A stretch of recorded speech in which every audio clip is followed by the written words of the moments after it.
Chers amis, salut, content de vous retrouver. La question qu'on va répondre aujourd'hui est: le coronavirus fait-il partie des fléaux? Beaucoup de personnes pensent que c'est Dieu qui est en train de frapper la terre. Et beaucoup de personnes s'inspirent de la Bible en prenant des textes de la Bible, en particulier les fléaux, disant que le coronavirus fait partie des fléaux. Donc la question que je vais répondre, c'est: que dit la Bible concernant les fléaux? Et en examinant les fléaux, on verra si le coronavirus fait partie des fléaux. Sur le coronavirus, on ne va pas s'étendre parce qu'il y a suffisamment de spécialistes, on n'entend que ça dans les médias, donc on nous explique exactement c'est quoi. En plus, ce n'est pas mon domaine. Concernant la Bible, avant d'arriver sur les fléaux, n'oublions pas qu'il y aura un appel qui sera adressé au monde. Et c'est le rejet de cet appel qui fera que les fléaux vont frapper la terre. Je fais allusion à Apocalypse 18, le verset 1 et 4, qui dit ce qui suit. Après cela, je vis descendre du ciel un autre ange qui avait une grande autorité, et la terre fut éclairée de sa gloire. Et j'ai entendu du ciel une autre voix qui disait: sortez du milieu d'elle, mon peuple, afin que vous ne participiez point à ses péchés et que vous n'ayez point part à ses fléaux.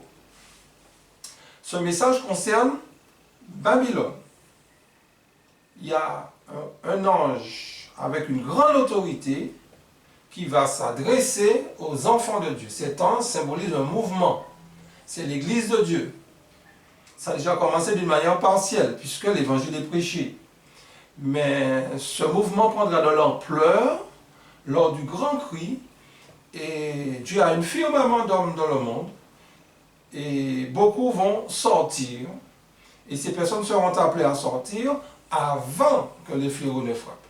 Parce que ce qu'on doit comprendre, c'est que quand les fléaux vont frapper, il faudra en conclure que le temps de grâce sera terminé. C'est ce que dit le texte. Sortez pour que vous n'ayez point part au péché. C'est quel péché? L'image de la bête, nous allons voir ça tout à l'heure. Et que vous n'ayez point part au fléau. Quel fléau? Les fléaux qui sont décrits dans Apocalypse 15, Apocalypse 16. Tragédie des siècles, à page 680, il est dit ce qui suit. Dès que Jésus n'intercédera plus dans le sanctuaire, le vin de la colère de Dieu, dont sont menacés les adorateurs de la bête et son image, et ceux qui reçoivent sa marque leur sera versé, les plaies dont souffrit l'Égypte, quand Dieu était sur le point d'en sortir, son peuple était de même nature que celles plus terribles et plus universelles qui fondront sur le monde avant la délivrance finale du peuple de Dieu. Alors que nous dit le texte, d'abord, Jésus va, quand il aura terminé son intercession, qu'est-ce qu'il fera? Le vin de sa colère va frapper la terre.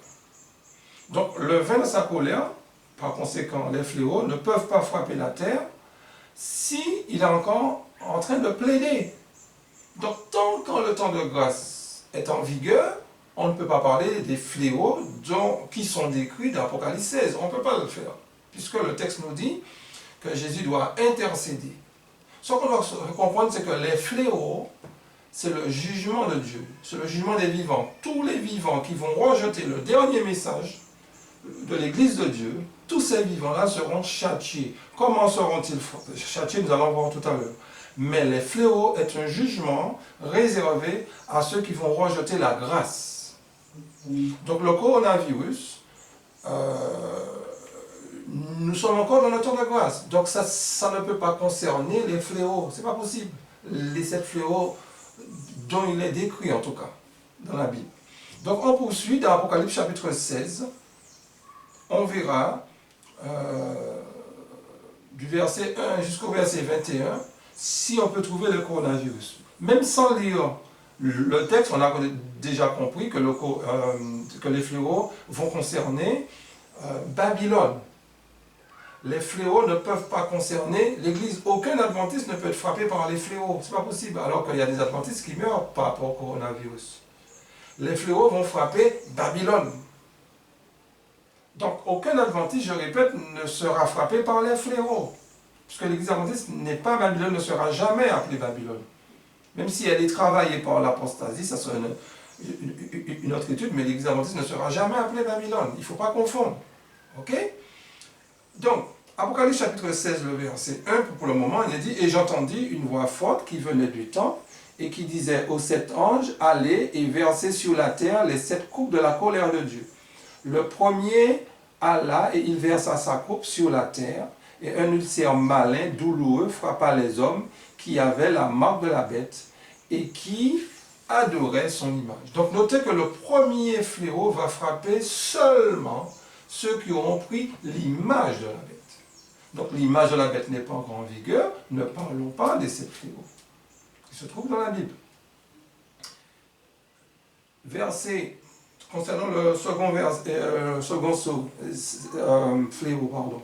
Le second versa sa coupe dans la mer, et elle devint du sang comme celui d'un mort, et tout être vivant mourut, tout ce qui était dans la mer. Donc le second, c'est la mer qui est touchée. Et si la mer est touchée, ça n'a rien à voir, la mer n'est pas prophétique, ce n'est pas l'ancien monde. La mer, c'est la mer littérale. La mer va devenir en sang. Ok? Ça sera rouge. Il n'y a rien de symbolique. Il n'y a pas de jugement de Dieu symbolique. Ça n'existe pas. Ça, c'est dans notre tête. Ça n'existe pas. Au verset, le troisième fléau, le troisième verset, ça coupe dans les fleuves et dans les sources d'eau. Et il devint du sang, et j'entendis l'ange des eaux qui disait, tu es juste, toi qui es et qui étais, tu es saint, parce que tu as exercé ce jugement, car ils ont versé le sang des saints et des prophètes, et tu leur as donné du sang à boire, et ils en sont dignes. Et j'entendis l'autel qui disait, oui Seigneur Dieu Tout-Puissant, tes jugements sont véritables et justes. Donc le troisième, on voit les sources d'eau aussi seront affectées. Donc l'eau ne sera pas potable. Dans le futur, mes amis, avant le retour de Jésus, pendant les fléaux. Le quatrième versa sa coupe sur le soleil et lui fut donné de brûler les hommes par le feu.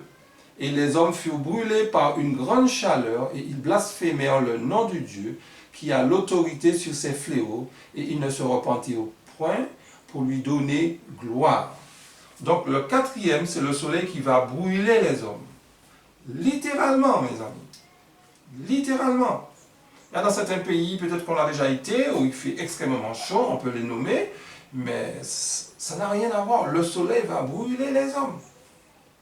Brûler les hommes. Donc si le soleil va brûler les hommes, imaginons la végétation. Il y aura des incendies, de la famine, etc., etc. Mes amis, Dieu n'a pas encore bougé.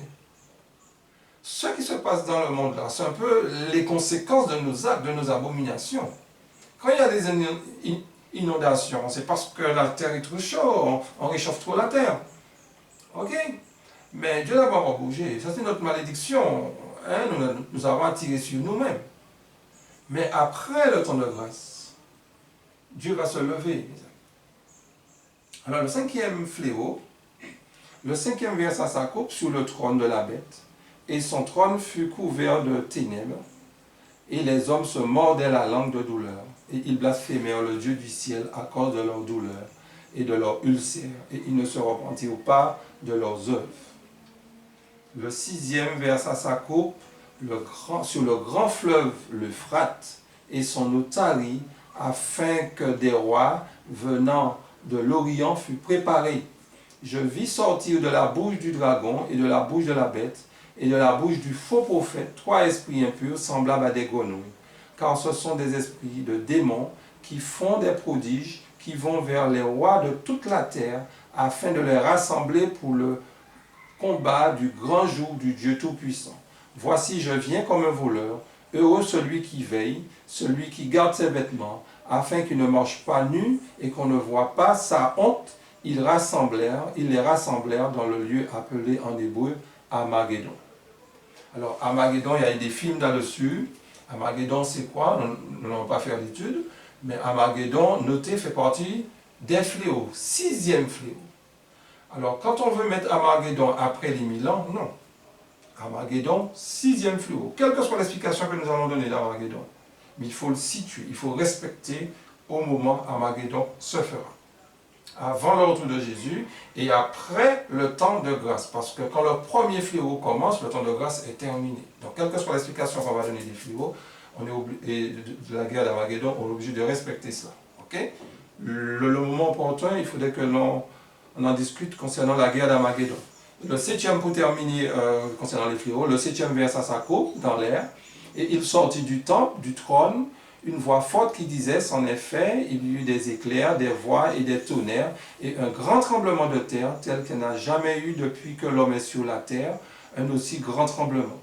Et la grande ville fut divisée en 3 parties, et les villes des nations tombèrent, et Dieu se souvint de Babylone, la grande, pour lui donner la coupe du vin de son ardente colère. Et toutes les îles s'enfuirent, et les montagnes ne furent pas retrouvées, et une grosse grêle, dont les grelons pesant un talent, tomba du ciel sur les hommes, et les hommes blasphémèrent Dieu à cause du fléau de la grêle, parce que ce fléau était très grand. Les 2 fléaux que nous venons de voir, en particulier le deuxième et le dernier, 7e, n'a pas besoin de commentaires. Grand tremblement de terre, toutes les îles vont se remuer. Et puis après quoi, Jésus pourra venir? Jésus vient après le 7e fléau, mes amis. Donc Jésus n'est pas encore là. Donc, nous n'avons vu aucune maladie virale dans les 7 fléaux. Aucune. Donc, qu'est-ce que cela veut dire? Cela veut simplement dire que la question, le corona, fait-il partie des fléaux? La réponse est non. Il faut éclairer. Bon, je ne l'ai pas vraiment entendu au sein de notre dénomination. J'ai entendu ça chez d'autres églises protestantes. Mais nous sommes appelés à éclairer la terre, donc nous sommes appelés à leur montrer cela. Et ce n'est pas encore la colère du Seigneur, mes amis. La tragédie des siècles, la page 681 à 682, il est dit ce qui suit, ces plaies ne seront pas universelles. Ce qu'on vient de lire dans l'Apocalypse 16, il nous a dit que ça ne sera pas universel. Autrement, les habitants de la terre périraient tous.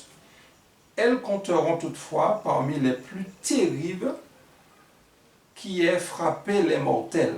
Tous les fléaux dont les hommes ont souffert avant la fin du temps de grâce ont été mêlés de miséricorde. Le sang de Jésus offert en leur faveur a toujours préservé les méchants du juste salaire de leur iniquité. Mais sur les plaies finales, la colère de Dieu sera versée sans pitié. Il faut qu'il y ait des personnes pour voir le retour de Jésus. Je ne parle pas des justes, je parle des méchants, parce que les méchants doivent dire « Cachez-nous devant la face de celui qui vient ». Certes, il y a ceux qui l'ont percé, qui doivent le voir, mais il y a des personnes qui seront très malmenées par les fléaux et qui vont voir Jésus. Il y a des gens qui n'expérimenteront pas la mort, mais ils vont mourir seulement par l'éclat de l'avènement de Jésus. Donc ces personnes-là sont des personnes qui auront traversé les fléaux. Ils seront mal en point, mais ils vont voir Jésus revenir. Donc c'est pour cela que les fléaux ne seront pas universels. Et les enfants de Dieu qui seront sur la terre seront aussi protégés des fléaux. Autrefois, on va revenir sur ça. Alors mes amis, le message que nous avons, le message des 3 anges. Que nous dit le message des 3 anges? Pour résumer ce qu'on vient de voir. À partir du verset 9 à 11, il est dit dans l'Apocalypse 14. Et un 3e ange les suivit en disant d'une voix forte, si quelqu'un adore la bête et son image et reçoit une marque sur son front ou sur sa main, il boira lui aussi du vin de la fureur de Dieu, versé sans mélange dans la coupe de sa colère. Il sera tourmenté dans le feu et le soufre devant les saints anges et devant l'agneau. Et la fumée de leur tourment monte au siècle des siècles. Ils n'ont de repos ni jour ni nuit, ceux qui adorent la bête et son image, et quiconque reçoit la marque de son nom. Donc, notez que le message des 3 anges est adressé avant les fléaux. Qu'est-ce qui me fait le dire? Le verset le dit. Et un troisième ange les suivit en disant d'une voix forte, si quelqu'un adore la bête et son image et reçoit la marque sur son front, sur sa main, écoutez bien, il boira lui aussi du vin de la fureur de Dieu. Le vin de la fureur de Dieu, nous l'avons lu dans Apocalypse chapitre 16. Donc tant que le message adventiste est prêché, on ne peut pas parler des fléaux. C'est quand le message sera terminé, la prédication sera terminée, le temps de grâce sera terminé, on pourra parler du jugement de Dieu sur Babylone. Non pas sur l'Église, mais sur Babylone. L'Église sera jugée, c'est Ézéchiel 9. Ézéchiel 9 concerne Jérusalem. Jérusalem n'est pas Babylone. C'est deux jugements différents. Un jugement sur Jérusalem, mais qui se fera bien entendu avant l'image de la bête. Ok? Et tandis que le jugement sur Babylone, c'est les fléaux, mes amis. Donc le message adventiste sera prêché avec force et puissance lors de l'image de la bête. Lors de l'image de la bête, ce n'est pas le sabbat que nous allons mettre devant. C'est vrai, on a un langage adventiste et nous disons, nous allons prêcher le sabbat. Le sabbat n'a jamais sauvé personne. Le sabbat est une vérité. Le sabbat n'est pas la vérité. Ce qu'on va prêcher lors du grand Christ, c'est la vérité. C'est Christ que nous allons exalter. C'est la croix de Christ que nous allons exalter. Bien entendu, nous allons parler du sabbat. Ok, mais le sabbat ne peut pas sceller. On a mal compris certains textes. Le sabbat en lui-même ne peut pas sceller. Certes, nous allons parler Christ à travers le sabbat. Mais c'est bien, nous n'allons pas prêcher le sabbat, sans quoi les Juifs seraient sauvés. Donc, le message des trois anges, c'est le message de la justification par la foi. C'est un évangile éternel. Même si, quand vous analysez le message des trois anges, on parle de bêtes, etc., ça peut faire peur, mais à travers le message des trois anges est exalté Jésus. Et Jésus, c'est lui qui va céder, c'est lui qui va sauver ses enfants dans Babylone. Parce que Dieu a une firmament d'âme dans Babylone. Je sais que nous vivons une période où on est tous inquiets, peut-être pas spécialement pour nous, et encore, mais nous sommes un peu soucieux pour nos enfants, pour nos proches, pour nos frères et sœurs, etc. Nous entendons tous de mauvaises nouvelles, telle personne est partie, etc. Nous sommes dans une période vraiment, nous ne sommes pas très à l'aise. Et je sais que nous sommes très inquiets par rapport à la santé sanitaire du monde et aussi la partie aussi économique en second lieu. Parce que beaucoup vont perdre leur travail et beaucoup en fin de mois n'ont rien eu, n'est-ce pas? N'ont rien eu. Et dans certains pays, le gouvernement n'a rien promis. Et j'ai entendu une émission sur le Liban ce matin et on disait qu'il y a des gens qui ont brûlé leur voiture, qui ont faim. Donc, pour nous montrer que nous sommes dans une période, nous entrons dans une période qui sera extrêmement difficile, on ne sait pas où l'on va. Puisque Dieu n'a pas donné tous les détails dans la Bible. Dieu a donné les grandes lignes. Mais nous devrions apprendre à vivre par la foi. Parce que si Dieu devait tout nous dire, ça ne serait plus la foi. Dieu nous a donné une feuille de route qui est la Bible, Dieu nous a donné des grandes lignes, mais il y a des choses qui vont se faire. Mais sachez une chose, que le coronavirus n'est pas dans la Bible d'une manière directe, c'est-à-dire, ce n'est pas prophétisé. Alors, on parle de l'image de la bête, puisqu'on a pris Apocalypse 14. Pour qu'il y ait l'image de la bête, il faudrait que la situation économique du monde soit dans une position difficile. Pour que le communisme puisse donner la main au capitalisme, pour que tous les régimes politiques puissent fédérer, il faut qu'il y ait une situation grave. Donc cette situation grave, je ne sais pas si elle est en train de se créer, mais ça se ressemble. Je ne suis pas prophète, donc je ne sais pas comment ça va se terminer, mais je sais que quand l'image de la bête sera en vigueur, même avant que l'image de la bête ne soit en vigueur, la situation économique du monde sera vraiment chaotique. Et Satan va proposer un système économique à travers les États-Unis, et ce système économique fera l'unanimité. MCJ, il faudrait qu'on en parle de l'image de la bête, comme ça je mettrai plus l'accent là-dessus. Donc le coronavirus est un exemple pour nous montrer que regardons en peu de temps comment les économies ont fondé. Le gouvernement parle de renationalisation des entreprises, alors que c'est un gouvernement qui était hyper libéral. L'économie américaine florissait. Et là, en l'espace de 2 semaines, j'écoutais ce matin aussi, que 10 millions d'Américains se sont inscrits en Pôle emploi. Donc c'est une manière pour nous montrer que les choses ne vont pas bien. Ne mettons pas notre confiance dans les richesses. Vous avez une belle voiture, gloire à Dieu. Vous avez une belle maison, gloire à Dieu. Mais ne mettez pas votre foi dans l'or, mes amis. On peut tout perdre d'un instant à l'autre. Ce qu'on a besoin, c'est notre Sauveur, mes amis. Non pas pour avoir la vie éternelle seulement, mais on doit être d'accord avec lui. On doit comprendre l'amour qu'il a manifesté pour nous. On doit être d'accord avec son amour agapé. On doit épouser sa cause. Et on doit tout faire pour nous investir pour pouvoir sauver les autres. C'est très important. Mais ne mettons pas notre espoir, mes amis, dans les biens. Nous occidentaux, nous sommes très attachés aux biens. Nous ne sommes pas toujours conscients, mais c'est quand on voyage, on voit cela. Quand on voyage, on voit peut-être dans certains pays pauvres, on voit comment les gens vivent, et puis on se pose des questions. Donc c'est pour cela, mes frères et sœurs, il nous faut faire extrêmement attention. Le message des 3 ans, c'est le message de l'évangile éternel. Et je sais, comme je vous ai dit, qu'il y a énormément d'angoisse. Les économies, ici et là, sont en train de s'effondrer. Ok, quand on va par exemple dans les transports, j'étais dernièrement dans les TGV, tout cela, j'ai vu comment les gens ne parlaient pas. Et si vous avez un chat dans la gorge, il ne fallait rien faire, il ne fallait pas externuer, il ne fallait pas tousser, il ne fallait rien faire. On était à l'affût. Donc, mes frères et sœurs, soyons comment dire, soyons quiets. Mettons notre confiance en Dieu.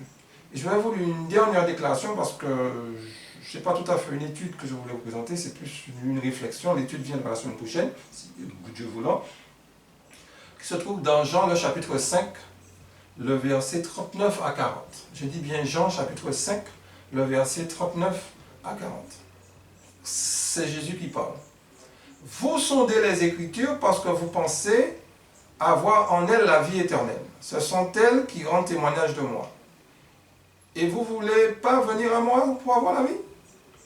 La vie. Donc, il y a des gens, moi, nous sondons les Écritures. Nous aimons les Écritures.